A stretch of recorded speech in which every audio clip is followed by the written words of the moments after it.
নমস্কার বন্ধুরা, আর জি কুকিং চ্যানেলে আপনাদের সবাইকে স্বাগত। আজকে নিয়ে হাজির হয়ে গেলাম বাজারের কচি নতুন পটল দিয়ে দারুণ স্বাদের নিরামিষ দুধ পটল রেসিপি নিয়ে। তো চলুন শুরু করা যাক। আমি এখানে 300 গ্রাম পটল খোসাগুলো ফেলে দিয়ে আর কিছুটা খোসা রেখে 2 মাথা 4 ফালি করে চিড়ে নিয়েছি।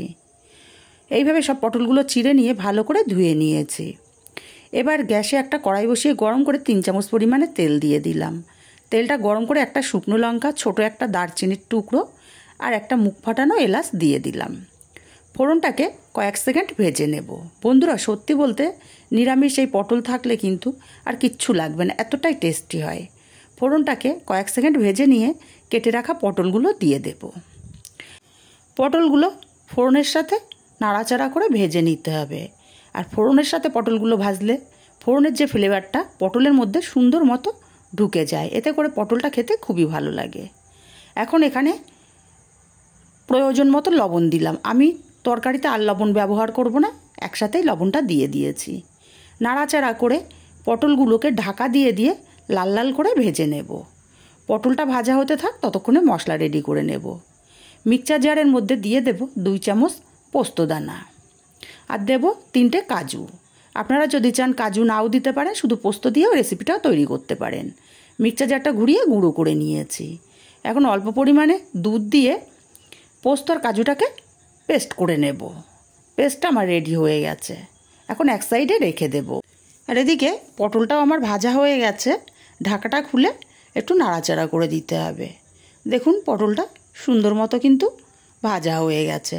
আর পটলগুলো খুবই কচি, তাই খুব লাল করে ভাজার দরকার নেই। এখন এই পর্যায়ে দিয়ে দেব 1/2 চামচ কাশ্মীরি লঙ্কার গুঁড়ো আর 1/2 চামচ দেব ধনে গুঁড়ো। এর চেয়ে বেশি মশলার এখানে দরকার নেই। মশলাটাকে দিয়ে পটলটাকে মিনিটখানিক নাড়াচাড়া করে কষিয়ে নিতে হবে। পটলটা মিনিটখানিক কষিয়ে নিয়েছি। এবার এখানে দিয়ে দেব পেস্ট করে রাখা কাজু আর পোস্তটা, আর মিক্সচার জারটা ধুয়ে একটু জল দিয়ে দিলাম। আবারও কিছুক্ষণ কষিয়ে নেব, এক্সট্রা জলটা শুকিয়ে যাওয়া পর্যন্ত। মিনিট 2 টাইম নিয়ে কষিয়ে নিয়েছি। এই পর্যায়ে দিয়ে দেব ঝালের জন্য 5টা-6টা চেরা কাঁচা লঙ্কা আর 1/2 চামচ চিনি। ঝালটা অবশ্যই যে যার স্বাদ অনুযায়ী দেবেন। কাঁচা ঝাল আর চিনিটাকে দিয়ে পটলটাকে আরও মিনিট 2 টাইম নিয়ে কষিয়ে নিয়েছি। এই পর্যায়ে দিয়ে দেব দুধ। যেহেতু দুধ পটল, আর দুধটা দেওয়ার সময় গ্যাসের ফ্লেমটা একদম লো করে দিতে হবে, নাহলে গ্যাসের ফ্লেমটা অফ করে দেবে, নাহলে দুধটা কিন্তু কেটে যাবে। আমি গ্যাসের ফ্লেমটা লো করে দুধটা এখানে অ্যাড করে দিয়েছি। ভালো করে নাড়াচাড়া করে মিশিয়ে ঢাকা দিয়ে 10 মিনিট রান্না করব। 10 মিনিট পর ঢাকাটা খুলে নিলাম। এবার নাড়াচাড়া করে দেব।